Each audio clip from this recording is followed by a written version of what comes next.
दोस्तों, क्या आप सोच सकते हैं कि द्वापर युग में श्री कृष्ण ने पांडवों को कलयुग के ऐसे कड़वे सत्य के बारे में बताया था जो आज के समय में बिल्कुल हूबहू वैसे ही है। इसलिए इस वीडियो को पूरा अंत तक देखना, और अगर आप हमारे चैनल पर पहली बार आए हैं तो चैनल को सब्सक्राइब अवश्य करें ताकि ऐसी अद्भुत जानकारी आपको मिलती रहे।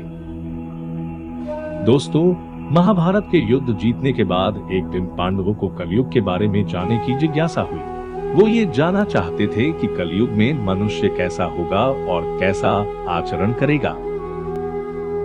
बिना कुछ सोचे समझे सभी पांडवों ने श्री कृष्ण से पूछ लिया। यह सुनकर श्री कृष्ण ने पांचों पांडवों को वन में अलग अलग जाने के लिए कहा। तब से पहले युधिष्ठिर ने जंगल में एक दो सूंड वाले हाथी को देखा। यह देखकर वह आश्चर्यचकित रह गए।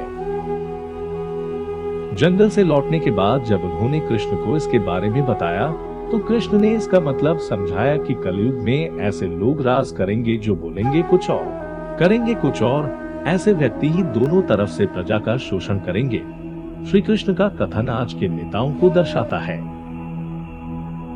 अर्जुन को वन में एक पक्षी दिखा जिसके पंखों पर वेदों की लिखावट थी, लेकिन वो मनुष्य का मांस खा रहा था। यह देख अर्जुन हैरान हो गए और श्री कृष्ण से इसका मतलब पूछा तो श्री कृष्ण ने कहा, हे पार्थ, कलयुग में ऐसे लोग होंगे जो ज्ञानी कहलाएंगे, यानी कि बहुत पढ़े लिखे। उनको सभी चीजों का ज्ञान भी होगा, लेकिन उनके मन में हमेशा दूसरों की संपत्ति हड़पने का विचार चलता रहेगा।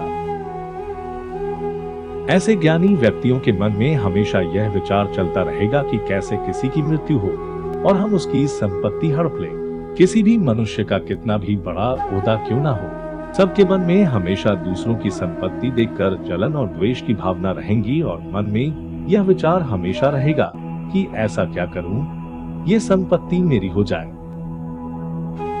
कलयुग में ऐसे लोग बहुत कम होंगे जो वास्तविक रूप से संत रहेंगे।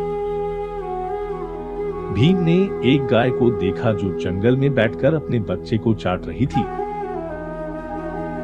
वो गाय अपने बच्चे को इतना चाट रही थी कि उसके कारण बछड़े का खून निकल आया।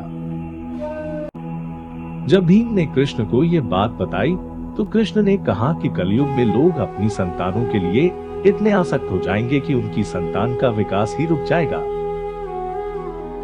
यदि किसी की संतान अध्यात्म के मार्ग पर चलकर साधु संत बनेगी तो बाकी लोग तो उनका आशीर्वाद लेंगे, लेकिन उनके ही माता पिता अपने साधु बनी हुई संतान को देखकर रोएंगे।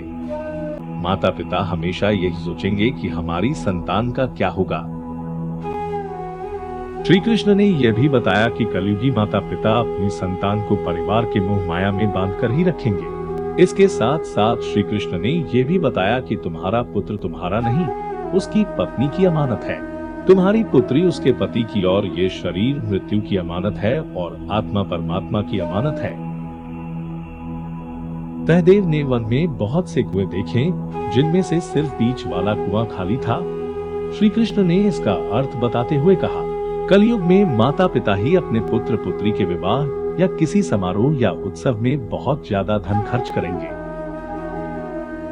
फालतू के कामों में भी बहुत अधिक धन खर्च करेंगे, लेकिन किसी भूखे निर्धन व्यक्ति की मदद के लिए बिल्कुल भी धन खर्च नहीं करेंगे।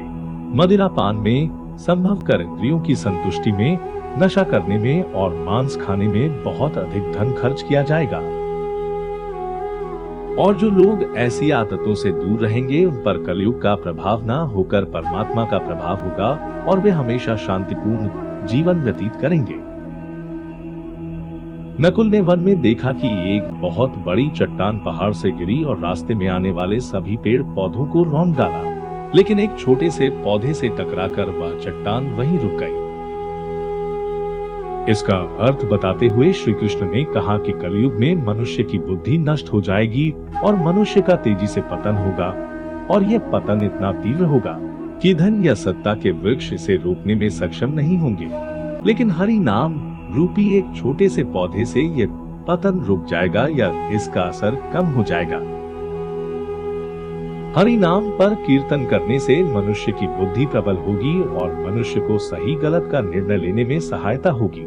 जीवन का परम लक्ष्य क्या है और जीवन के मोह माया और जन्म मरण के कुचक्र से निकलकर मोक्ष की प्राप्ति कर प्रभु के लोक में जगह कैसे पाई जाए, इस पर ध्यान लगा पाएगा। इसलिए हमें हमेशा अपने इष्ट की पूजा करते रहना चाहिए, जिसे हमारे शरीर में हमारे इष्ट के गुण आने लगेंगे। तो दोस्तों, ये है कलयुग के वे कड़वे सत्य जो श्री कृष्ण ने द्वापर युग में पांडवों को बताए थे और आज बिल्कुल सत्य भी है। अगर हम इन सभी कड़वे सत्यों को अपने जीवन और अपनी आत्मा से ही तुलना करके देखें तो लगभग सभी अवगुण हमारे अंदर है। इसमें आपकी कोई गलती नहीं। ये तो कलयुग का प्रभाव है और अभी तक आपको इन सभी बुराइयों के बारे में पता नहीं था। लेकिन अब इस वीडियो को देखने के बाद हमें अपना जीवन में बदलाव लाना चाहिए और इन सभी बुराइयों से दूर हो जाना चाहिए और हरि नाम का या अपने इष्ट के नाम का स्मरण करते रहना चाहिए, क्योंकि ऐसा करने से हम जीवन मरण के इस कुचक्र से आजाद होकर मोक्ष की प्राप्ति कर सकेंगे और हमारी आत्मा प्रभु के लोक में जगह पाएगी। और यही है इस जीवन का परम लक्ष्य। बाकी सब तो मोह माया है।